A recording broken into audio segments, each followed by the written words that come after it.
ವೀಕ್ಷಕರಿಗೆ ನಮ್ಮ ಕಾರ್ಯಕ್ರಮಕ್ಕೆ ಸ್ವಾಗತ. ಹೆಣ್ಣೊಂದು ಕಲಿತರೆ ಶಾಲೆಯೊಂದು ತೆರೆದಂತೆ ಎಂಬ ಮಾತಿದೆ. ಅದರಂತೆ ಮಹಿಳೆ ಸಾಕ್ಷರತಳಾದರೆ ಮಾತ್ರ ಆಗಲ್ಲ, ಕಾನೂನು ಬಗ್ಗೆನೂ ತಿಳ್ಕೋಬೇಕು ಅನ್ನೋದಕ್ಕೋಸ್ಕರ ನಾವು ಕಳೆದ ಸಂಚಿಕೆಯಲ್ಲಿ ಜನೋದಯ ಟ್ರಸ್ಟ್ ಬೆಂಗಳೂರು ವತಿಯಿಂದ ಪ್ರಮೋದ್ GC ಅವ್ರನ್ನ ಕರೆಸಿ ಕಾರ್ಯಕ್ರಮನ ನಡೆಸ್ಕೊಟ್ಟಿದ್ದೀವಿ.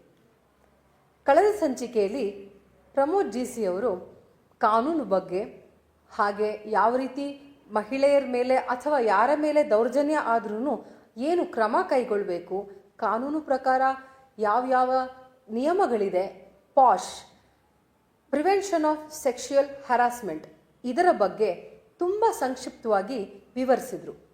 ಹಾಗೆ ಜನೋದಯ ಟ್ರಸ್ಟ್ ಬಗ್ಗೆ ನಾವು ಕೊಟ್ಟಿದ್ದಂಥ ವಿವರಕ್ಕೆ ಸಾಕಷ್ಟು ಜನ ಬೇರೆ ಬೇರೆ ಕಡೆಯಿಂದ ಮೆಚ್ಚುಗೆಯನ್ನು ವ್ಯಕ್ತಪಡಿಸಿದ್ದಾರೆ. ಮೇಲ್ಸ್ ಮತ್ತು ಮೆಸೇಜ್ ಮೂಲಕ ತಮ್ಮ ಪ್ರಶ್ನೆಗಳನ್ನು ಕೇಳಿದ್ದಾರೆ. ಇವತ್ತಿನ ಸಂಚಿಕೆಯಲ್ಲಿ ಆ ಪ್ರಶ್ನೆಗಳಿಗೆ ಉತ್ತರ ನೀಡೋದಕ್ಕೆ ಪ್ರಮೋದ್ GC ಅವ್ರನ್ನ ಮತ್ತೆ ನಮ್ಮ ಕಾರ್ಯಕ್ರಮಕ್ಕೆ ಬರಮಾಡ್ಕೊಳ್ತಿದ್ದೀವಿ. ಸರ್, ನಮ್ಮ ಕಾರ್ಯಕ್ರಮಕ್ಕೆ ನಿಮಗೆ ಮತ್ತೊಮ್ಮೆ ಸ್ವಾಗತ. ನಮಸ್ಕಾರ ಸರ್. ಕಳೆದ ಸಂಚಿಕೆಯಲ್ಲಿ ನೀವು ತಿಳಿಸ್ಕೊಟ್ಟಂಥ ವಿಷಯದ ಬಗ್ಗೆ ನಮಗೆ ವೀಕ್ಷಕರಿಂದ ತುಂಬ ಅಪ್ರಿಸಿಯೇಷನ್ಸ್ ಬಂದಿದೆ. ಅಷ್ಟೇ ಅಲ್ಲದೆ ನೀವು ಸಹ ತಿಳಿಸಿದ್ದೀರಾ ನಿಮಗೆ ಸಾಕಷ್ಟು ಮೇಲ್ಗಳು ಮತ್ತು ಮೆಸೇಜ್ಗಳು ಬಂದಿದೆ ಅಂತ.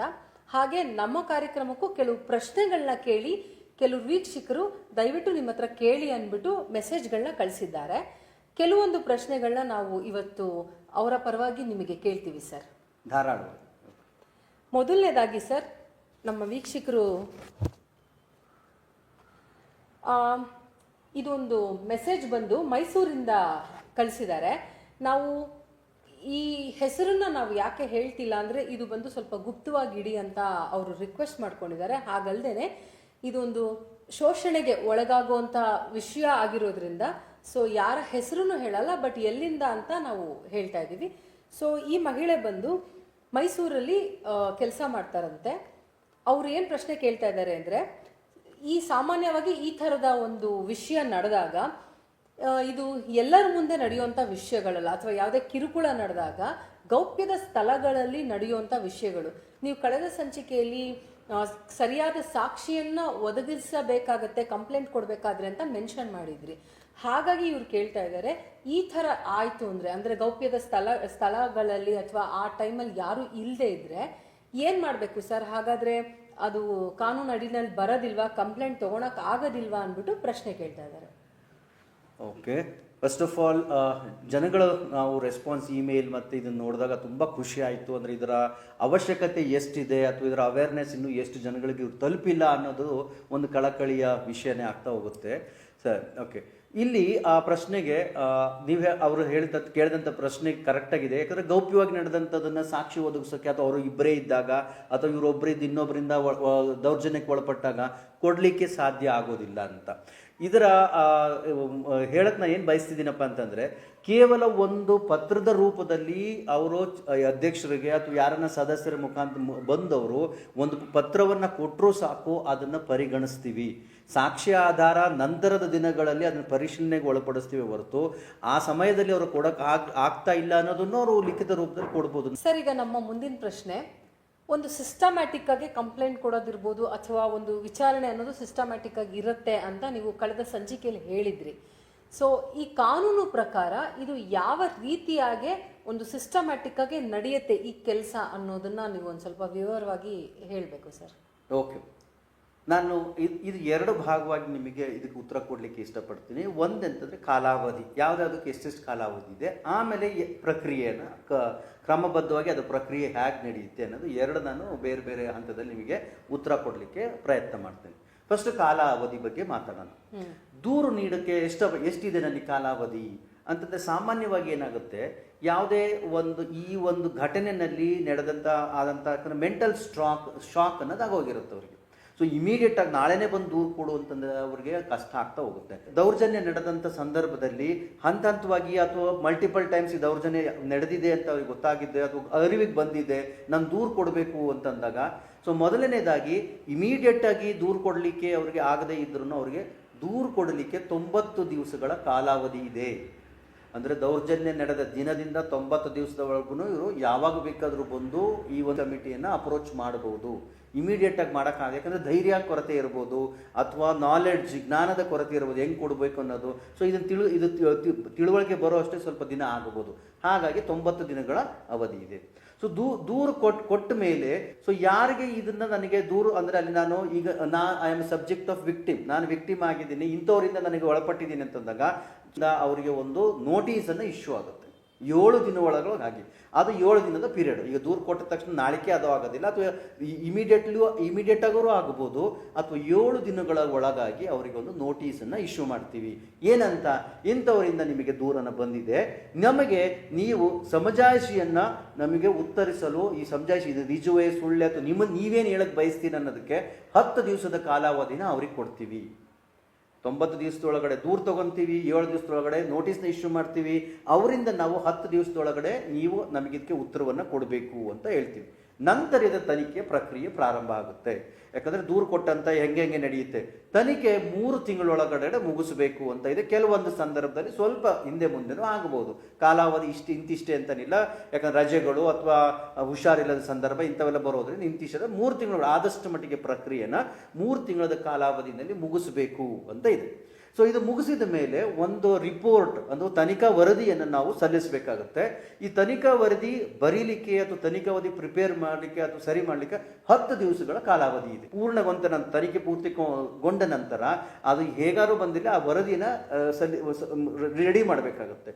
ಇದು 10 ದಿವಸದೊಳಗಡೆ ರೆಡಿ ಮಾಡಿಬಿಟ್ಟು ಶಿಫಾರಸನ್ನು ಜಾರಿ ಮಾಡಿ, ಈ ಶಿಫಾರಸನ್ನು ಜಾರಿ ಮಾಡೋದಕ್ಕೆ ಅಂತ 60 ದಿವಸಗಳ ನೆಕ್ಸ್ಟ್ ಕಾಲಾವಧಿ ಇದೆ. ಅಂದರೆ 10 ದಿವಸದ ಒಳಗಡೆ ರೆಡಿ ಮಾಡಿಬಿಟ್ಟು ಎಂಪ್ಲಾಯರ್ಗೆ ಸಬ್ಮಿಟ್ ಮಾಡುತ್ತೆ. ನೋಡಿ ಹಿಂಗಾಗಿದೆ, ಇಂತಿಂಥ ಉಲ್ಲೇಖದಲ್ಲಿ ಇವ್ರಿಗೆ ಇಂತಿಂಥದನ್ನ, ಅಂದ್ರೆ ಇವರು ಒಳಪಟ್ಟಿದ್ದಾರೆ, ಇವರು ದೌರ್ಜನ್ಯಕ್ಕೆ ಒಳಪಟ್ಟಿದ್ದಾರೆ, ಈಗ ಇಂತಿಂಥ ಇವ್ರು ಕಾಂಪನ್ಸೇಷನ್ ಕೇಳ್ತಿದ್ದಾರೆ, ಅಥವಾ ಇನ್ನೊಂದೇನೋ ಮಾಡ್ತಿದ್ದಾರೆ, ಅಥವಾ ಒಪ್ಪಂದಕ್ಕೆ ಬರದೇ ಇದ್ದ ಸಂದರ್ಭದಲ್ಲಿ ಹಿಂಗಾಗಿದೆ ಅಂತಂದು ಅವರು ಕೊಟ್ಟಾಗ 60 ದಿವಸದೊಳಗಡೆ, ಅಂದ್ರೆ ಶಿಫಾರಸನ್ನು ಕೊಟ್ಟು 60 ದಿವಸದೊಳಗಡೆ ಅವರು ಕ್ರಮವನ್ನು ಜರುಗಿಸ್ಕೋಬಹುದು. ಅವರು ಎಂಪ್ಲಾಯರ್ ಕ್ರಮವನ್ನು ಜರುಗಿಸ್ಬೋದು. ಅದಾದ ನಂತರ ಈ ಮತ್ತೆ ಅಕಸ್ಮಾತಾಗಿ ಪ್ರತಿವಾದಿಗೆ ಇದು ಬಂದಂಥ ದೂರು ನನಗೆ ಸಮಾಧಾನ ಇಲ್ಲ, ಈಗ 60 ದಿವಸದೊಳಗಡೆ ಎಂಪ್ಲಾಯರ್ ಇದನ್ನ ಬೇಕಾದ್ರೆ ಅವ್ರನ್ನ ವಜಾ ಮಾಡ್ಬೋದು, ಪನಿಷ್ಮೆಂಟ್ ಕೊಡ್ಬೋದು, ಏನೋ ಒಂದು ಅವ್ರು ಶಿಫಾರಸಿನ ಮೇಲೆ ಮಾಡಿರ್ತಾರೆ. ಬಟ್ ಅವ್ರೇನಂತಾರೆ, ಇಲ್ಲ ನನಗೆ ಇದು ನನಗೆ ಸಮಾಧಾನ ಅನ್ನಿಸ್ತಿಲ್ಲ. ಎರಡೂ ಬೋತ್ ಪಾರ್ಟೀಸ್ ನನಗೆ ಸಮಾಧಾನ ಇಲ್ಲ ಅಂತಂದರೆ 90 ದಿನಗಳ ಒಳಗಾಗಿ ಡೈರೆಕ್ಟಾಗಿ ಕೋರ್ಟ್ ಮೇಲೆ ಕಟಕಟೆ ಮೆಟ್ಲನ್ನು ಹತ್ತಬಹುದು, ಅಥವಾ ಕೋರ್ಟ್ಗೆ ಹೋಗ್ಬೋದು, ಇಲ್ಲವೇ ಎಕ್ಸ್ಟರ್ನಲ್ ಕಮಿಟಿಗಾದ್ರೂ ಅವರು ದೂರನ್ನ ಸಲ್ಲಿಸಿ ಅದನ್ನು ಮುಂದೆ ಒರೆಸ್ಕೊಂತ ಹೋಗ್ಬೋದು, ಅಥವಾ ಅದ್ರ ಬಗ್ಗೆ ಅವರು ಪ್ರಶ್ನೆಯನ್ನು ಮತ್ತೆ ಎತ್ತಬಹುದು.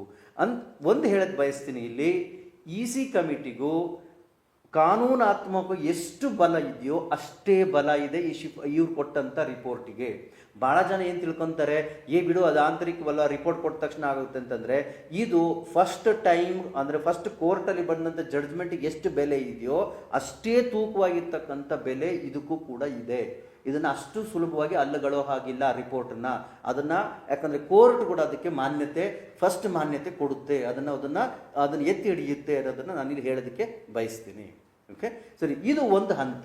ಇನ್ನು ಕ್ರಮ ಹೇಗಿರಬೇಕು, ಕ್ರಮಬದ್ಧವಾಗಿ ಹೇಗಿರಬೇಕು ಅನ್ನೋದಂತಂದರೆ, ಇಲ್ಲಿ ದೂರು ಕೊಟ್ಟಂಥ ವ್ಯಕ್ತಿಯ ಗೌಪ್ಯತೆಯನ್ನು ಯಾರಿಗೂ ಬಿಚ್ಚಿಡೋ ಹಾಗಿಲ್ಲ, ಹೇಳೋ ಹಾಗಿಲ್ಲ, ಅದನ್ನು ಡಂಗೂರ ಸಾರೋ ಹಾಗಿಲ್ಲ. ಇಂಥವ್ರು ಕೊಟ್ಟಿದ್ದಾರೆ, ಇಂಥರ ಮೇಲೆ ಕೊಟ್ಟಿದ್ದಾರೆ, ಇಬ್ಬರ ಅಂದರೆ ಎರಡೂ ಬೋತ್ ಪಾರ್ಟೀಸ್ ಕೊಟ್ಟಂಥವ್ರು ಮತ್ತು ಅದನ್ನು ಇದಕ್ಕೆ ಒಳಗಾದಂಥವ್ರು ಇಬ್ಬರದು ಡೀಟೇಲ್ಸನ್ನು ಎಲ್ಲೂ ಬಹಿರಂಗಪಡಿಸೋ ಹಾಗಿಲ್ಲ. ಇದು ಮಾನವೀಯತೆ ದೃಷ್ಟಿಯಿಂದ ಇರಬೇಕು. ಅಂದರೆ ಇದನ್ನು ಕೇವಲ ಒಂದು ಇಂಟ್ರಾಗೇಷನ್ ದೃಷ್ಟಿಯಿಂದ ಇರಬೇಕು. ಅಂದರೆ ಬಡದು ಅಥವಾ ಭಯದ ವಾತಾವರಣನ ಸೃಷ್ಟಿ ಮಾಡೋ ಹಾಗಿಲ್ಲ. ಇದನ್ನು ತುಂಬ ಸಮಾಧಾನವಾಗಿ, ಅಥವಾ ಆ ವ್ಯಕ್ತಿ ಯಾರು ದೂರು ಕೊಟ್ಟಿರ್ತಾನೋ ಆ ವ್ಯಕ್ತಿಗೆ ಸಮಾಧಾನಕ ಪೂರ್ವವಾದ ಒಂದು ವಾತಾವರಣನ ಸೃಷ್ಟಿ ಮಾಡಬೇಕಾಗುತ್ತೆ.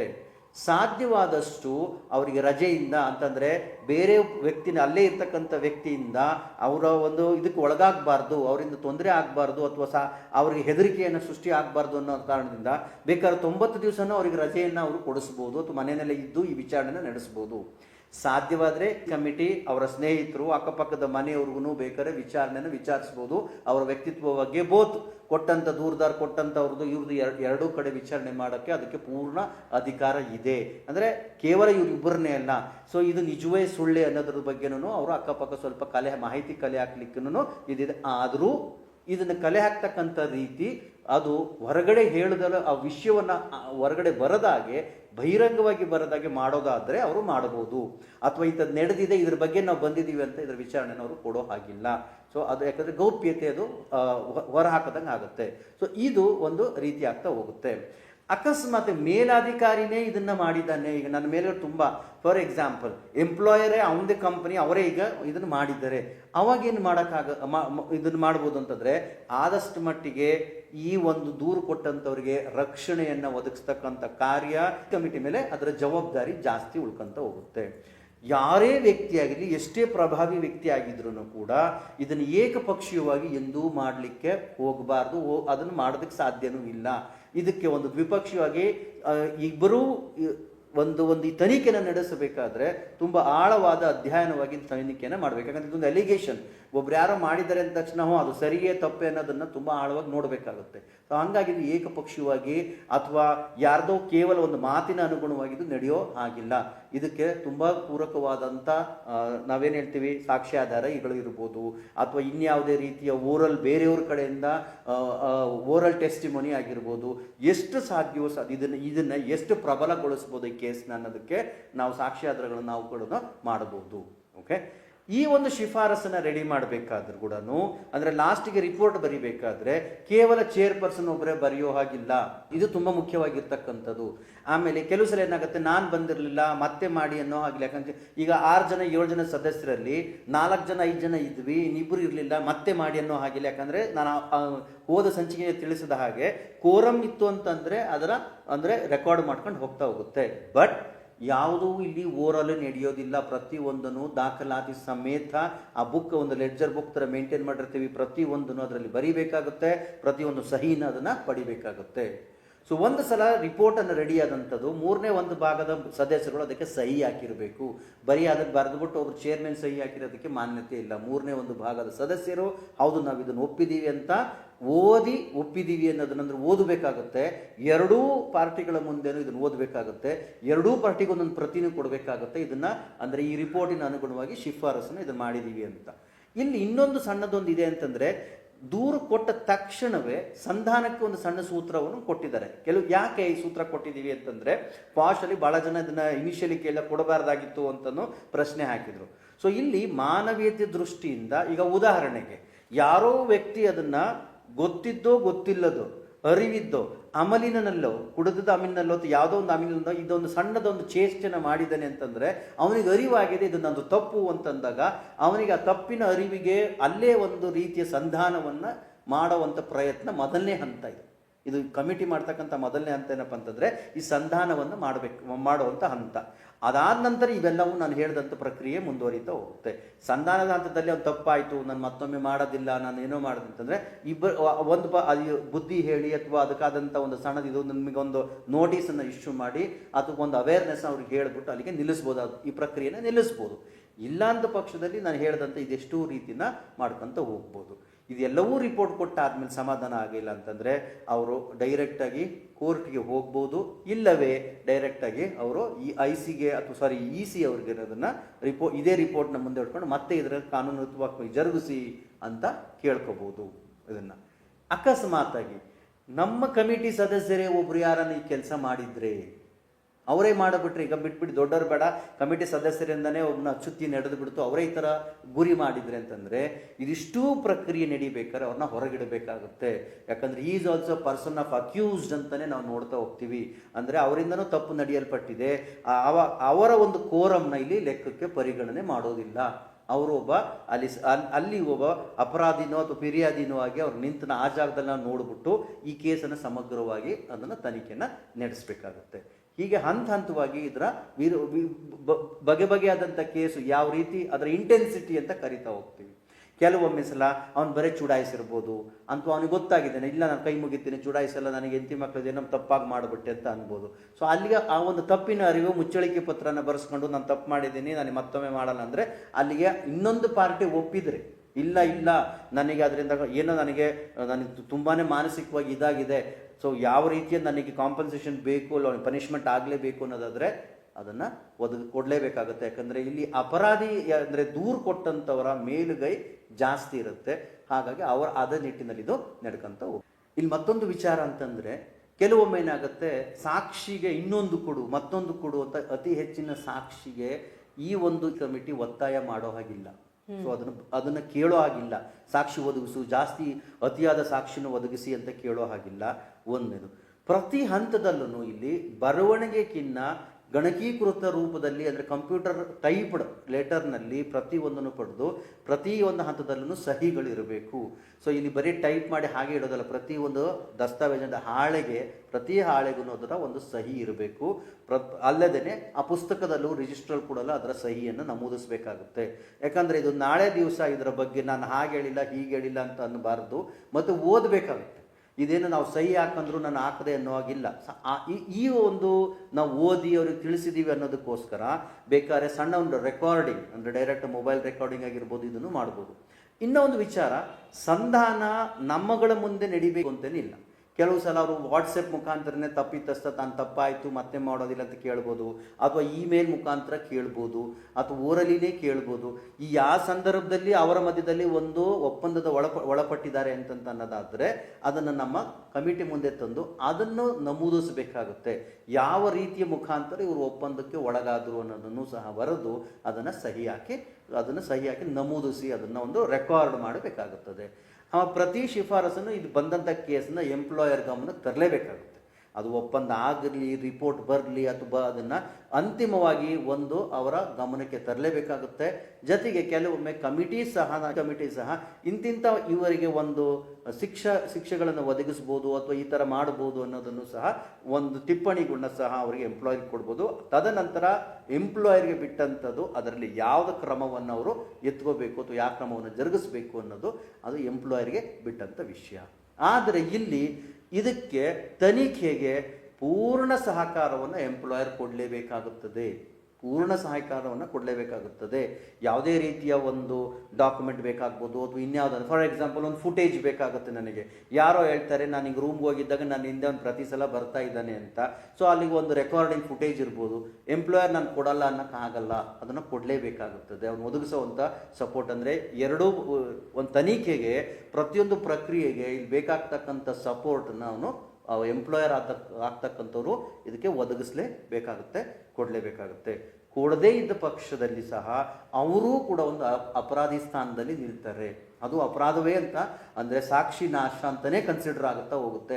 ಅಕಸ್ಮಾತ್ ಇದ್ದಂಥ ಸಂದರ್ಭದಲ್ಲಿ ಅವ್ರು ಕೊಡದೇ ಇದ್ದಂಥ ಸಂದರ್ಭದಲ್ಲಿ ಅದು ಆ ರೀತಿಯಾಗಿ ಪರಿಗಣನೆಯಾಗಿ ಮತ್ತೆ ಈ ಒಂದು ಕೇಸಿಗೆ ಅವರ ಒಂದು ಸಹಾಯವೂ ಇದೆ ಅನ್ನೋದನ್ನು ಮೇಲ್ನೋಟಕ್ಕೆ ಬರುತ್ತೆ ಅನ್ನೋದನ್ನು ಕಾಣಿಸ್ತಾ ಹೋಗುತ್ತೆ. ಬಟ್ ಸಾಮಾನ್ಯವಾಗಿ ಈ ಒಂದು ಎಲ್ಲೇ ಸಂದರ್ಭ ನಡೆದಿದ್ದು ಇದುವರೆಗೂ ನಮ್ಮ ಜನೋದಯ ಟ್ರಸ್ಟಲ್ಲಿ ಇಂಥವು ಯಾವೇ ಒಂದು ಬಂದಾಗ ಬಹಳ ಕಡೆ ಎಂಪ್ಲಾಯರ್ಸ್ಗಳು ತುಂಬ ಮನಸ್ಸಿನಿಂದ, ಬಿಚ್ಚು ಮನಸ್ಸಿನಿಂದ ನಮಗೆ ಬೇಕಾಗ್ತಕ್ಕಂಥ ಪುರಾವೆಗಳನ್ನು ಒದಗಿಸಿ ಇಂಥ ಕೇಸ್ಗಳಿಗೆ ತುಂಬ ಸಹಾಯಕವಾಗಿ ಬೆನ್ನೆಲುಬಾಗಿ ನಿಂತಿದ್ದ ಕೇಸ್ಗಳನ್ನು ಸೊ ಆದಷ್ಟು ಮಟ್ಟಿಗೆ ದೂರುದಾರರ ಪರವಾಗಿ ಬಂದಂಥ ಏನಿದೆ ಅನ್ನೋದನ್ನು ಅವರು ನಮಗೆ ನಿಂತು ಒಂದು ತನಿಖೆಗೆ ತುಂಬ ಸಹಾಯ ಮಾಡಿದ್ದಾರೆ. ಭಾಳ ಕಡೆ ತುಂಬ ಸಹಾಯ ಮಾಡಿದ್ದಾರೆ. ಅದನ್ನು ಮೆಚ್ಚಲೇಬೇಕಾಗ್ತಕ್ಕಂಥ ಒಂದು ವಿಷಯ ಆಗಿದೆ. ಸೊ ಇಷ್ಟು ಈ ಒಂದು ಕಾಲಾವಧಿ ಮತ್ತು ಇನ್ನೂ ಒಂದು ಕ್ರಮ, ಇವೆರಡವನ್ನು ನಾನು ನಿಮಗೆ ಬಹುಶಃ ವಿವರವಾಗಿ ಇದಕ್ಕೆ ಹೇಳಿದ್ದೀನಿ ಅಂತ ಬಯಸ್ತೀನಿ. ಯಾರನ್ನ ಇಚ್ಛೆ ಪಟ್ಟು ಇದ್ರ ಇನ್ನೂ ಎಕ್ಸ್ಟ್ರಾ ಬೇಕನ್ನೋರೆ ನಮಗೆ ಕರೆ ಮಾಡ್ಬೋದು ಅಥವಾ ಇಮೇಲ್ ಮುಖಾಂತರ ಕೊಟ್ಟರೆ ನಾವು ಅವ್ರಿಗೆ ಲಿಖಿತ ದಾಖಲೆಗಳನ್ನು ಸಹ ಇದಕ್ಕೆ ಹೇಗೆ ಮಾಡ್ಬೋದು ಅನ್ನೋದನ್ನು ನಾವು ಅವ್ರಿಗೆ ಕಳಿಸ್ಕೊಡ್ತೀವಿ.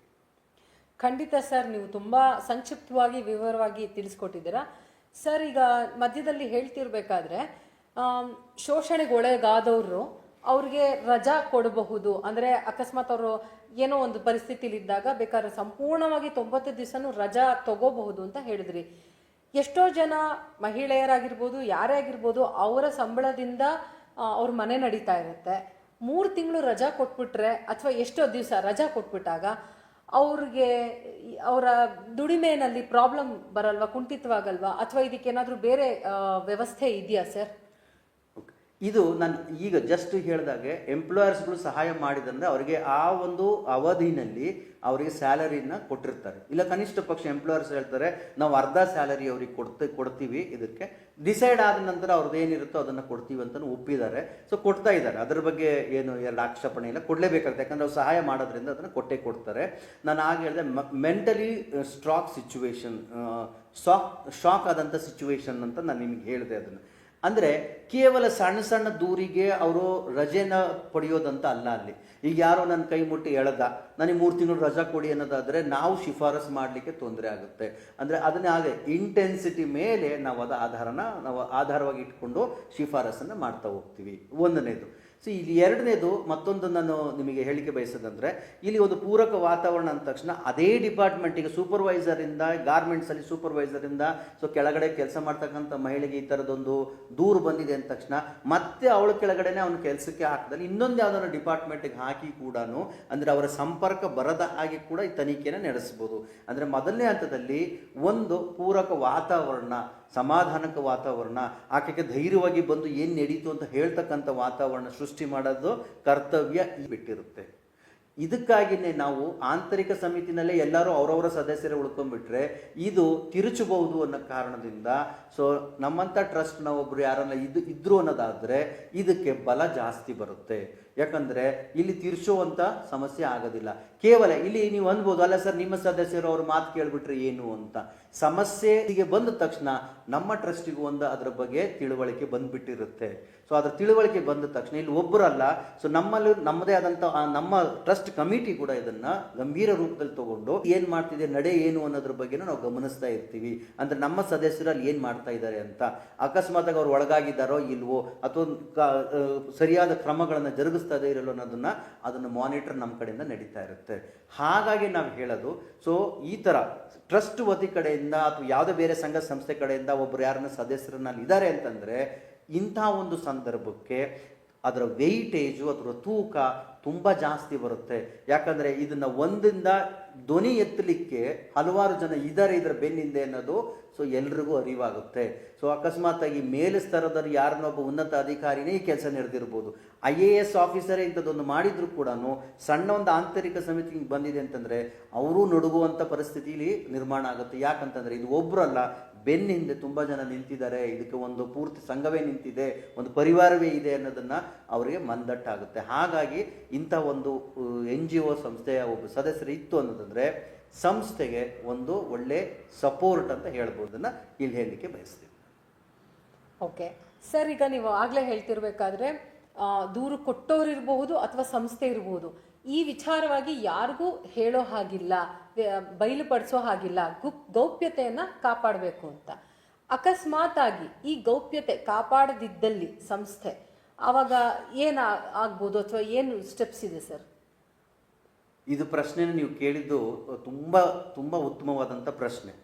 ಸೊ ನಾವು ನಂಬಿಕೆಯಿಂದ ಒಂದು ಕಡೆ ಹೋಗಿರ್ತೀವಿ, ಮೇಲೆ ನಂಬಿಕೆಯಿಂದ ಹೋಗ್ತಿರ್ತೀವಿ. ಬೇಲಿನೇ ಎದ್ದು ಹೊಲ ಮೇಯ್ದ್ರೆ ಏನು ಮಾಡೋದು ಅನ್ನೋ ಪ್ರಶ್ನೆ ತರೋ ಇದು ಏನು ಮಾಡೋದು ಸರ್, ಅವ್ರ ಮೇಲೇ ನಮಗೆ ನಂಬಿಕೆ ಇಲ್ಲ, ಅಥವಾ ಅವರೇ ಈ ಒಂದು ನೀವೇನೋ ಗೌಪ್ಯತೆ ಅಂತಂದರೆ ಅವ್ರ ಊರು ತುಂಬ ಅದನ್ನು ಹೇಳಿಬಿಟ್ಟು ಅಂತಂದರೆ ಸೊ ಇನ್ನೂ ನನಗೆ ಮಾನಸಿಕ ಹಿಂಸೆ ಜಾಸ್ತಿ ಆಗುತ್ತೆ. ಈಗ ಒಂದು ಹೆಣ್ಣು ಮಗಳು ಕೊಟ್ಟಿದ್ದಾಳೆ ಅಂತಂದರೆ ಇಂಥವರಿಂದ ಬಂದಿದ್ದೀರ 10 ಜನ ಅವಳನ್ನ ಒಂದು ದೃಷ್ಟಿನಲ್ಲಿ ನೋಡ್ತಾ ಇದ್ದರೆ ನಾವೇ ಒಂದು ಮಾನಸಿಕ ವಾತಾವರಣ ಸೃಷ್ಟಿ ಮಾಡ್ದಂಗೆ ಆಗೋಗುತ್ತೆ. ಹೌದು. ಸೊ ಇದು ಅಕಸ್ಮಾತಾಗಿ ಸಮಿತಿಯ ಯಾರೇ ಸದಸ್ಯರು ಇದನ್ನು ಗೌಪ್ಯವಾಗಿ ಇಡದೆ ಅದನ್ನು ಹೊರಗಡೆ ಅದನ್ನು ಹೇಳಕ್ಕೆ ಶುರು ಹೇಳಿದ್ರು ಅಂತಂದರೆ ಆಂತರಿಕ ಸಮಿತಿನಲ್ಲೂ ಸಹ ಇಂಥ ಒಂದು ಮಾಡಿದಂಥ ವ್ಯಕ್ತಿಗೆ ದಂಡವನ್ನು ವಿಧಿಸಲಾಗುತ್ತದೆ. 5,000 ರೂಪಾಯಿಂದ 50,000 ರೂಪಾಯಿ ದಂಡನೂ ವಿಧಿಸಲಾಗುತ್ತದೆ. ಕೆಲವೊಮ್ಮೆ ಕೆಲಸವನ್ನು ಕಳ್ಕೊಳ್ಳುವಂಥ ಸಂದರ್ಭನೂ ತುಂಬ ಅತಿ ಹೆಚ್ಚಾಗಿರುತ್ತದೆ. ಸೊ ಹಾಗಾಗಿ ಸೊ ಇಲ್ಲಿ ನೀವು ಅನ್ಬೋದು ಮತ್ತು ಇವ್ರ ತನಿಖೆ ಮಾಡೋರು ಯಾರು ಅಂತಂದರೆ ನಾವು ಇದನ್ನು ಅಟ್ಯಾಚ್, ಅದಕ್ಕೆ ಹೇಳಿದ್ದು NGO ನಾವು ಇಲ್ಲಿ ಇವರಿಗೆ ಬೆನ್ನೆಲುಬಾಗಿ ನಿಂತಿರೋದು ಏನಕ್ಕೆ ಅಂತಂದರೆ ಕಣ್ಗಾವಲಾಗಿ ನಿಂತಿರ್ತೀವಿ. ನಾವು ಇಲ್ಲಿ ಯಾವಾಗಲೂ ಪಾರದರ್ಶಕವಾಗಿ ಇರೋದರಿಂದ ನಮ್ಮ ಸದಸ್ಯರಿಂದನೇ ತಪ್ಪು ನಡೆದಿದ್ರು ನಾವು ಅದೇ ಕಾನೂನಾತ್ಮಕವಾಗಿ ಕ್ರಮವನ್ನು ಜರುಗಿಸ್ತಾ ಹೋಗ್ತೀವಿ. ಅಥವಾ ಸಮಿತಿಯ ಯಾರೇ ಸದಸ್ಯರು ಮಾಡಿದ್ರು ಕೂಡ ಇದೇ ಕಾನೂನಾತ್ಮಕವಾಗಿ ಕ್ರಮವನ್ನು ಜರುಗಿಸಿ ಅವ್ರನ್ನ ಕಮಿಟಿಯಿಂದ ಅವ್ರನ್ನ ಹೊರಗೆ ಹಾಕ್ತೀವಿ. ಮತ್ತು ಪ್ರಕ್ರಿಯೆ ಪ್ರಕಾರ ಇನ್ನೊಬ್ಬ ಹೊಸ ಸಮಿತಿಯ ಸದಸ್ಯನ ಆಯ್ಕೆ ಮಾಡ್ಕೋಬೇಕಾಗುತ್ತೆ. ಸೊ ಅವ್ರಿಗೂ ಕೂಡ ಇಲ್ಲಿ ಒಂದು ದಂಡದ ಮಿತಿ ಇದೆ ಅಂತ ಪಾಶ್ ಅಡಿನಲ್ಲಿ ಅದರ ವಿವರಣೆಯನ್ನು ಕೊಟ್ಟಲಾಗಿದೆ. ಇನ್ನು ಬೇರೆ ಬೇರೆ ತುಂಬ ಸ್ವಲ್ಪ ಕ್ಲಿಷ್ಟಕರವಾದಂಥ ಇದನ್ನು ಕೂಡ ಅಲ್ಲಿ ಅದರ ಬಗ್ಗೆ ವಿವರವಾಗಿ ಹೇಳ್ತಾ ಹೋಗಿದೆ. ಇಲ್ಲಿ ಸುಮಾರು ನಿಮಗೆ ಗೊತ್ತಿರೋ ಹಾಗೆ ಮೀಡಿಯಾಕ್ಕಾಗಲಿ ಪ್ರೆಸ್ಸಿಗಾಗಲಿ ವಾಟ್ಸಪ್ಗಳಲ್ಲಾಗಲಿ ಇಂಥದ್ದು ಬಂದಿದೆ ಅಂತ ಎಲ್ಲೂ ಇದನ್ನು ಬಹಿರಂಗಪಡಿಸೋ ಹಾಗಿಲ್ಲ. ಸದಸ್ಯರ 5 ಜನ ಅಥವಾ 3-4 ಜನ ಬಿಟ್ಟರೆ ಇದರ ಬಗ್ಗೆ ವಿವರ ಆಚೆ ಹೋಗುವಾಗಿಲ್ಲ. ಇದು ಅಷ್ಟು ಗೌಪ್ಯವಾಗಿ ಇದನ್ನು ಕಾಪಾಡ್ಕೋಬೇಕಾಗ್ತದೆ. ಇದನ್ನು ಓಕೆ, ಇದು ಒಂದು ಮಾತಾಡ್ತಕ್ಕಂಥ ಗಾಸಿಪಿಂಗ್ ಸುದ್ದಿ ಅಲ್ಲ ಅನ್ನೋದನ್ನು ನಾವಿಲ್ಲಿ ಮನವರಿಕೆ ಮಾಡ್ಕೋಬೇಕಾಗುತ್ತೆ. ಬಟ್ ಬಹುಶಃ ಇದುವರೆಗೂ ನಾವು ರಚನೆ ಮಾಡಿದಂಥ ಸಮಿತಿಗಳಲ್ಲಿ ಎಲ್ಲೇ ಆಗಿದ್ರು ಕೂಡ ಇವತ್ತಿನವರೆಗೂ ಸುಮಾರು ಇಲ್ಲಿಗೆ 7-8 ವರ್ಷದವರೆಗೂ ನಾವಿಂಥ ಬೇರೆ ಬೇರೆ ಕಡೆ ಗಾರ್ಮೆಂಟ್ಸ್ಗಳಲ್ಲಿ ಇಂಥದನ್ನು ನಾವು ಮಾಡಿದ್ದೀವಿ. ಬಂದಂಥ ವಿಚಾರಗಳು ಒಂದು ಸಣ್ಣ ವಿಚಾರ ಸಹ ಕಮಿಟಿಯಿಂದ ಆಚೆ ಹೋಗದಾಗಿ ನಮ್ಮ ಒಂದು ಸದಸ್ಯರು ಅದನ್ನು ನೋಡ್ಕೊಂಡಿದ್ದಾರೆ ಅನ್ನೋಕ್ಕೆ ತುಂಬ ಖುಷಿ ಪಡ್ತೀನಿ. ಮತ್ತು ಇಲ್ಲಿ ನಮ್ಮ ಸದಸ್ಯನ ಶ್ಲಾಘಿಸಲೇಬೇಕಾಗುತ್ತೆ. ಸೊ ಈ ವಿಚಾರವಾಗಿ ಖಂಡಿತ ಸರ್, ಇಷ್ಟೊಂದು ಒಳ್ಳೆ ಕೆಲಸ ಮಾಡ್ತಿರೋಂಥ ಜನೋದಯ ಟ್ರಸ್ಟ್ ಬೆಂಗಳೂರು ಏನಿದೆ, ನಮಗೆ ತುಂಬ ತುಂಬ ಖುಷಿ ಆಗುತ್ತೆ. ಬಿಕಾಸ್ ನೀವು ಎಲ್ಲರ ಬೆನ್ನೆಲುಬಾಗಿ ನಿಂತಿದ್ದೀರಾ. ಅಷ್ಟೇ ಅಲ್ಲದೆ ಎಷ್ಟೋ ಜನಕ್ಕೆ ಧ್ವನಿ ಮಾಡೋದಕ್ಕೆ ತುಂಬ ಹೆದರಿಕೆ ಇರುತ್ತೆ ಇಂಥ ವಿಚಾರಗಳಲ್ಲಿ, ಅಥವಾ ನನಗೆ ಯಾರೂ ಇಲ್ಲ ಅನ್ನೋ ಭಯ ಇರುತ್ತೆ, ನನಗೆ ಸಪೋರ್ಟ್ ಇಲ್ಲ ಅನ್ನೋದಿರುತ್ತೆ, ಏನು ಮಾಡಬೇಕು ಅಂತ ಗೊತ್ತಿಲ್ಲದೇ ಎಷ್ಟೋ ಜನ ಸುಮ್ಮನಾಗಿದ್ದಾರೆ. ಈ ಎಲ್ಲ ವಿಚಾರಗಳಿಗೆ ನೀವು ಬೆನ್ನೆಲುಬಾಗಿ ನಿಂತಿರೋದು ನಮಗೆ ತುಂಬ ಖುಷಿಯಾಗಿರುವಂಥ ವಿಷಯ ಸರ್. ಸರ್, ಈಗ ಇನ್ನೊಂದು ಪ್ರಶ್ನೆ ಇದೆ. ಬೇರೆ ಇವರು ಕಳಿಸಿರುವಂಥದ್ದು, ಇವ್ರು ಬಂದು ಶಿವಮೊಗ್ಗದಿಂದ ಕಳಿಸಿದ್ದಾರೆ. ಈಗ ಕೊಟ್ಟಿರುವ ದೂರು ಏನಿದೆ ಅಂದರೆ, ಕೆಲವು ಸತಿ ಏನಾಗುತ್ತೆ, ಕೊಟ್ಟಿರುವ ದೂರು ಅಕಸ್ಮಾತಾಗಿ ಸುಳ್ಳೆಂದು ಸಾಬೀತಾದರೆ ಇದು ಯಾವ ಕ್ರಮನ ತಗೊಳ್ತಾರೆ ಅಂತ. ಯಾಕೆಂದರೆ ಸಾಮಾನ್ಯವಾಗಿ ಕೆಲವು ಕಾನೂನುಗಳು ಅಂತ ಬಂದ ತಕ್ಷಣ ಅದನ್ನು ಉಪಯೋಗಿಸೋದು ಒಂದು ಕಡೆ ಆಯಿತು ಅಂದರೆ ದುರುಪಯೋಗ ಪಡಿಸೋವಂಥದ್ದು ಇದ್ದೇ ಇರುತ್ತೆ. ಸೊ ಈ ಥರ ಸಂದರ್ಭ ಆಗಿ ದೂರು ಕೊಟ್ಟೋರೇ ಸರಿಗಿಲ್ಲ ಅಂತ ಅಂದ್ಬಿಟ್ಟು ಅದು ಸಾಬೀತಾದಾಗ ಅದು ಮುಂದೆ ಏನಾಗುತ್ತೆ ಸರ್ ಅನ್ನೋದ್ರ ಬಗ್ಗೆ ದಯವಿಟ್ಟು ತಿಳಿಸ್ಕೊಡಿ. ಹೌದು. ಸೊ ನಮಗೆ ಗೊತ್ತಿರೋ ಹಾಗೆ whenever the law is made, ಕಾನೂನು ಯಾವಾಗ ಮಾಡಿದ್ರು ಅದನ್ನು ಒಳ್ಳೆತನಕ್ಕಿಂತ ಜಾಸ್ತಿ ದುರುದ್ದೇಶಕ್ಕೆ ಬಳಕೆ ಮಾಡಿರ್ತಕ್ಕಂಥ ಸಂದರ್ಭಗಳೇ ಜಾಸ್ತಿ ಬರ್ತಾವೆ, ನಾವು ನೋಡಿರ್ತೀವಿ. ಸೊ ಸಾಮಾನ್ಯವಾಗಿ ಫ್ರಾಡ್ ಅಂತಂದರೆ ಒಬ್ಬ ವ್ಯಕ್ತಿನ ಏನಾರು ಮಾಡಿ ಇವು ಯಾವಾಗ ನಡೆದು 2 ವ್ಯಕ್ತಿಗಳ ಮಧ್ಯದಲ್ಲಿ ಪ್ರಮೋಷನ್ ಇದ್ದಾಗ ಒಬ್ಬರು ಬೇಕಂತ ಇನ್ನೊಬ್ಬರ ಮೇಲೆ ಇಂಥದ್ದೊಂದು ಸಿಚುವೇಶನ್ ಸೃಷ್ಟಿ ಮಾಡಿ ಸೊ ಆ ಒಂದು ಅಡ್ವಾಂಟೇಜ್ನ ತೊಗೊಂಡು ಇದನ್ನು ಅಡ್ವಾಂಟೇಜ್ ತಗೊಳಕ್ಕೆ ನೋಡ್ಬೋದು. ಅಥವಾ ಹೊಟ್ಟೆ ಕಿಚ್ಚಿರ್ಬೋದು, ಅವನು ಬೆಳೆದಿದ್ದಾನೆ ಅಥವಾ ಅವನ ಮೇಲಿದ್ದಾನೆ, ಅಥವಾ ಇನ್ನೇನು ಚೆನ್ನಾಗಿ ಅವ್ನು ಇದು ಮಾಡ್ತಿದ್ದಾನೆ, ಅಥವಾ ಅವನ ಹೆಸರಿದೆ, ಅದನ್ನು ಹಾಳು ಮಾಡಬೇಕು ಅನ್ನೋ ಒಂದು ಹೊಟ್ಟೆ ಕಿಚ್ಚಿರ್ಬೋದು. ಇದು ನಡೆಯುತ್ತೆ, ಸಹಜವಾದ ಒಂದು ಮನುಷ್ಯನ ಒಂದು ಇದರಲ್ಲಿ ಇದು ನಡೀತಾ ಹೋಗುತ್ತೆ. ಬಟ್ ದೂರು ಫಸ್ಟ್ ಬಂದ ತಕ್ಷಣ ದೂರುದಾರನೇ ಅಂದರೆ ಬೆನಿಫಿಟ್ ಆಫ್ ಡೌಟ್ ಯಾವಾಗಲೂ ದೂರುದಾರನೇ ಕೊಡ್ತೀವಿ. ಮೊದಲನೇ ಹಂತದಲ್ಲಿ ಅದು ಅವ್ರಿಗೆ ಕೊಡ್ತಾ ಹೋಗ್ತೀವಿ. ಬಟ್ ತನಿಖೆ ಹಂತದಲ್ಲಿ ತನಿಖೆ ಮಾಡಿದಾಗ ನಮಗೆ ಇದು ಸುಳ್ಳು, ಅವ್ರು ಕೊಟ್ಟಿರೋ ದೂರು ಅಥವಾ ಫ್ರಾಡು ಹೊಟ್ಟೆಕಿಚ್ಚಿಗೋಸ್ಕರ ಕೊಟ್ಟಿದ್ದಾರೆ ಅಂತ ಬಂದಾಗ ರಿಪೋರ್ಟಲ್ಲಿ ಕೂಡ ಹಾಗೆ ಮೆನ್ಷನ್ ಮಾಡಿ ಅವ್ರಿಗೂ ಕೂಡ ಏನು ಪನಿಷ್ಮೆಂಟ್ ಮಾಡ್ಬೋದು ಅಂತಂದರೆ ಅದನ್ನು ನಾವು ಮೇಲ್ಗಡೆ ಎಂಪ್ಲಾಯರ್ಗೆ ಶಿಫಾರಸನ್ನು ಮಾಡ್ತಾ ಹೋಗ್ತೀವಿ.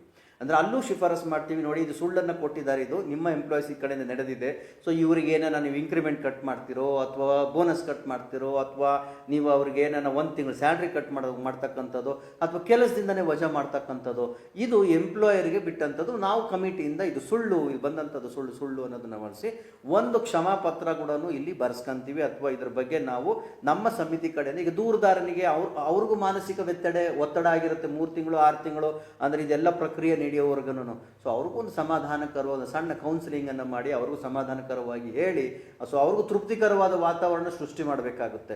ಯಾಕಂದರೆ ಒಬ್ಬ ವ್ಯಕ್ತಿನಲ್ಲಿ ಒಳ್ಳೆ ಹೆಸರಿದ್ದು ಇದಕ್ಕಿದ್ದಂಗೆ ಸ್ಫೋಟ ಆದಾಗ ಸೊ ಇದ್ರ ಜನಗಳ ಬಗ್ಗೆ ಮಾತಾಡ್ಕೊಂಡಾಗ ಆ ಒಂದು ಸಣ್ಣ ಸಂದರ್ಭ ಇದು ಪೂರ್ತಿ ತಿಳಿ ಹೋಗೋವರೆಗೂ ಅಥವಾ ಸುಳ್ಳು ಅಂತ ಗೊತ್ತಾಗೋವರೆಗೂ ಅವರ ಮಾನಸಿಕ ಸ್ಥಿತಿ ಏನು ಅನ್ನೋದು ನಮಗೂ ಅರ್ಥ ಆಗಿರೋದ್ರಿಂದ ಅವ್ರಿಗೂ ಒಂದು ಧೈರ್ಯವಾದಂಥ ಇದನ್ನು ಕ್ರಿಯೇಟ್ ಮಾಡಿ ಅಥವಾ ಸಂದರ್ಭನ ಕ್ರಿಯೇಟ್ ಮಾಡಿ ಎಂಪ್ಲಾಯರ್ ಹತ್ರ ಒಂದು ಒಳ್ಳೆಯ 2 ಮಾತುಗಳನ್ನು ಅವ್ರಿಗೆ ಹೇಳೋರು. ಯಾಕಂದರೆ ಅವ್ರಿಗೆ ಮತ್ತೆ ಅದನ್ನು ಜನಗಳಿಗೆ ಗೊತ್ತಾಗೋ ರೀತಿಯಲ್ಲಿ, ಅಂದರೆ ಇವ್ರು ತಪ್ಪಿತಸ್ಥರು ಅಲ್ಲ ಅನ್ನೋ ರೀತಿಯಲ್ಲೂ ಅದನ್ನು ಬಿಂಬಿಸಿ ಮತ್ತು ಒಂದು ಜಾಗವನ್ನು ಅಥವಾ ಅವ್ರು ಮಾಡ್ತಕ್ಕಂಥ ಕೆಲಸವನ್ನು ಸುಲಭವಾಗಿ ಅವರಿಗೆ ಎಲ್ಲವೂ ನಿಭಾಯಿಸ್ಕೊಂಡು ಹೋಗುವಂಥ ಚೈತನ್ಯದಲ್ಲಿ ಅದನ್ನು ಸೃಷ್ಟಿ ಮಾಡ್ತಕ್ಕಂಥದ್ದು ಸಣ್ಣದೊಂದು ಕಾರ್ಯ.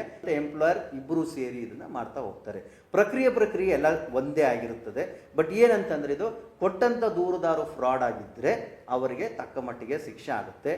ಅಥವಾ ಇದೇ ಒಂದು ಕಮಿಟಿಯ ಶಿಫಾರಸ್ಸಿನ ಮೇಲೆ ಪದೇ ಅಥವಾ ಆ ವ್ಯಕ್ತಿ ಕೊಡ್ತಾ ಇದ್ದಾನೆ ಅಥವಾ ಕೊಟ್ಟಿದ್ದಾನೆ, ಈ ಥರ ಸುಳ್ಳು ಅಪವಾದ ಮಾಡಿದ್ದಾನೆ ಅಂತಂದರೆ, ಸೊ ಯಾವ ವ್ಯಕ್ತಿ ಮೇಲೆ ದೂರು ಬಂದಿರುತ್ತೋ ಆ ವ್ಯಕ್ತಿ ಪೊಲೀಸ್ಗೆ ಹೋಗಿ ಕಂಪ್ಲೇಂಟ್ ಕೊಡ್ಬೋದು. ನ್ಯಾಯಾಲಯದ ಮೆಟ್ಟಿಲು ಏರ್ಬಿಟ್ಟು ಸರ್ ನನಗೆ ಹಿಂಗೆ ನಡೀತಾ ಇದೆ ಅಂತ ಅವರು ಕಾನೂನಿನ ಕ್ರಮವೂ ಜರುಗಿಸ್ಬೋದಾಗುತ್ತೆ. ಯಾಕಂದರೆ ಲಿಖಿತ ರೂಪದಲ್ಲಿ ಇರೋದರಿಂದ ನಾನು ನಿಮಗೆ ಫಸ್ಟೇ ಹೇಳಿದಾಗೆ ಇಲ್ಲಿ ಪ್ರತಿಯೊಂದು ನಡೀತಕ್ಕಂಥ ಇದು ಕಾನೂನಿನಲ್ಲಿ ಎಷ್ಟು ಚೌಕಟ್ಟಿನಲ್ಲಿ ಇರುತ್ತೋ ಅಷ್ಟೇ ಬದ್ಧತೆಯಲ್ಲಿ ಇದಕ್ಕೆ ಅಷ್ಟೇ ಪೂರಕವಾಗಿ ಸಪೋರ್ಟ್ ಇರೋದ್ರಿಂದ ಇದಕ್ಕೆ ಅಷ್ಟೇ ಇದನ್ನೊಂದು ಸಾಕ್ಷಿಯಾಗೇ ಪರಿಗಣಿಸೋದ್ರಿಂದ ಇದು ತುಂಬ ಹುಷಾರಾಗಿ ದೂರುದಾರರು ತುಂಬ ಹುಷಾರಾಗಿರಬೇಕು. ಇದಕ್ಕಾಗೆ ನಾವು ಹೇಳೋದು ಕಮಿಟಿ ಇದರ ಬಗ್ಗೆ ಅರಿವಿನ ಮೂಡಿಸ್ಬೇಕಾದ್ರೆ ಫಲಕಗಳನ್ನ ಹಾಕಿ ಎಲ್ಲ ಹೇಳಬೇಕಾದ್ರೆ ಈ ಸುಳ್ಳು ದೂರು ಕೊಟ್ಟವ್ರಿಗೆ ಏನಾಗುತ್ತದೆ ಅನ್ನೋದನ್ನು ಬಗ್ಗೆ ಒಂದು ಅರಿವನ್ನು ಮೂಡಿಸ್ಬೇಕಾಗುತ್ತದೆ. ಸೊ ಇದನ್ನು ಮೂಡಿಸೋದು ತುಂಬ ಅವಶ್ಯಕತೆ ಆಗಿರುತ್ತೆ. ಸೊ ಇದ್ರ ಕಾರ್ಯ ಒಂದು ಜವಾಬ್ದಾರಿ ಆಗಿರುತ್ತದೆ. ಅಂದರೆ ಇದರ ಕಾನೂನು ಅಡಿನಲ್ಲಿ ಹೇಗೆ ಅದನ್ನು ನಡ್ಕೊಂಡು ಹೋಗಬೇಕು ಅಥವಾ ಇದನ್ನು ನಾವು ತಪ್ಪು ದಾರಿನಲ್ಲಿ ಹಿಡಿದ್ರೆ ಅದು ನಮಗಾಗ್ತಕ್ಕಂಥ ಶಿಕ್ಷೆ ಏನು ಅನ್ನೋದು ಎರಡನ್ನೂ ಆ ವ್ಯಕ್ತಿಗೆ ಅರಿವನ್ನ ನಾವು ಹೇಳಬೇಕಾಗುತ್ತೆ. ಇದನ್ನು ಹೆಚ್ಚು ಕಮ್ಮಿ ಒಂದು ಸಣ್ಣ ಕೌನ್ಸಿಲಿಂಗ್ ರೂಪದಲ್ಲೂ ನಾವು ಹೇಳ್ತಾ ಹೋಗ್ತೀವಿ. ಸ್ಟಾರ್ಟಿಂಗ್ ದೂರು ಕೊಟ್ಟಾಗಲೂ ಇದ್ರ ಬಗ್ಗೆ ಅರಿವಿನ ನಾವು ಮೂಡಿಸ್ತೀವಿ. ಅಲ್ಲೂ ಒಂದು ಏನು ಹೇಳುತ್ತೆ ನೋಡಿ, ನೀವು ಸುಳ್ಳು ಹೇಳ್ತಾ ಇದ್ರೆ ಹಿಂಗೆ ಆಗುತ್ತೆ ಅಥವಾ ಇದು ನಿಜ ಇದ್ರೆ ಇದಾಗುತ್ತೆ ಅಂತ ಒಂದು ಸಣ್ಣದೊಂದು ದಾರಿನ ಅವರಿಗೆ ಅಲ್ಲೇನೆ ಒಂದು ಸಣ್ಣ ರೂಪದಲ್ಲಿ ಅವರಿಗೆ ತಿಳಿಸಿರ್ತೀವಿ. ಅಂದರೆ ಅಕಸ್ಮಾತಾಗಿ ಅವ್ರು ಯಾವುದೋ ಕೊಟ್ಟಿದ್ದು ಸುಳ್ಳು ರೂಪದಲ್ಲಿ ಕೊಟ್ಟಿದ್ದು ನಾನು ತಗೋತೀನಿ ವಾಪಸ್ ಅಂದರೆ ಅವರಿಗೆ ಇರುತ್ತೆ ಎಜಿಟೇಷನ್ ಅಗ್ರಿಗೇಷನ್ ಅಂತ ಕರಿತಾ ಹೋಗ್ತೀವಿ. ಅಂದರೆ ನಾನು ಈಗ ಇಮಿಡಿಯೇಟಾಗಿ ಅವನ ಮೇಲೆ ಏನೋ ನನಗೆ ಬೈದ ಅದನ್ನು ನಾನು ತೀರಿಸ್ಕೋಬೇಕು, ನನ್ನ ಸೂಪರ್ವೈಸರ್ ನಾನೇನೋ ಎಲ್ಲರ ಮುಂದೆ ಬೈದ ಹೇಗಾರು ಮಾಡಿ ತೀರಿಸ್ಕೋಬೇಕು ಅಂತಂದು ಇಮಿಡಿಯೇಟಾಗಿ ಒಂದು ಕಂಪ್ಲೇಂಟ್ ಕೊಡೋ ಜನನೂ ಇರ್ತಾರೆ, ಇಲ್ಲ ಅಂತೆಲ್ಲ. ಬಟ್ ಇದ್ರ ಬಗ್ಗೆ ತಿಳ್ಕೊಂಡ ನಂತರ ಹೌದಾ ಇಷ್ಟೊಂದು ಇದೆಯಾ ಅಂತ ತಿಳ್ಕೊಂಡು ರಿಟರ್ನ್ ಕಂಪ್ಲೇಂಟ್ ವಾಪಸ್ ತಗೊಳ್ಳೋವಂಥವ್ರು ಇರ್ತಾರೆ. ಬಟ್ ಇವೆಲ್ಲ ನಡೆದ ಪ್ರಕ್ರಿಯೆನಲ್ಲೂ ಕೂಡ it has to be noted. ಇದರ ಬಗ್ಗೆ ಆ ಬುಕ್ನಲ್ಲಿ ಕೋರಮ್ ಬುಕ್ಕಲ್ಲಿ ಇದನ್ನು ಬರೀತೀವಿ. ಇಂಥವ್ರು ಕೊಟ್ಟಿದ್ದು ಹಿಂಗೆ ಹೇಳಿದ್ವಿ, ಕೌನ್ಸಿಲಿಂಗ್ ಕೊಟ್ಟಾದಮೇಲೆ ವಾಪಸ್ ತೊಗೊಂಡ್ರು, ಸೊ ಯಾವ ಕಾರಣಕ್ಕೆ ತಗೊಂಡ್ರು, ಯಾವ ಉದ್ದೇಶದಿಂದ ಕೊಟ್ಟಿದ್ರು ಎಲ್ಲವನ್ನಲ್ಲಿ ಉಲ್ಲೇಖ ಮಾಡಿರ್ತೀವಿ. Because it has to be documented. ಬರೀ ಅದನ್ನು ಡಾಕ್ಯುಮೆಂಟಾಗಿ ಒಂದು ಸೃಷ್ಟಿಯಾಗಿ ಇಟ್ಕೊಂಡಿರ್ತೀವಿ. ಸೊ ಇಷ್ಟು ಒಂದು ಪ್ರಕ್ರಿಯೆನ ಈ ಒಂದು ಕಮಿಟಿ ನಡೆಸುತ್ತೆ. ಸೊ ಸರ್, ಶಿವಮೊಗ್ಗದಿಂದ ಯಾರು ಪ್ರಶ್ನೆ ಕೇಳಿದ್ರು ಅವ್ರಿಗೆ ಸಂಕ್ಷಿಪ್ತವಾಗಿ ನೀವು ಉತ್ತರ ಕೊಟ್ಟಿದ್ದೀರಾ. ವೀಕ್ಷಕರೇ, ಈಗ ನೋಡಿದ್ರಿ ನೀವು ಎಷ್ಟೋ ಜನ ಪ್ರಶ್ನೆಗಳನ್ನ ಕೇಳಿದ್ರು, ಅದಕ್ಕೆ ಸರ್ ಸರಿಯಾದಂಥ ಉತ್ತರಗಳನ್ನ ಕೊಟ್ಟಿದ್ದಾರೆ.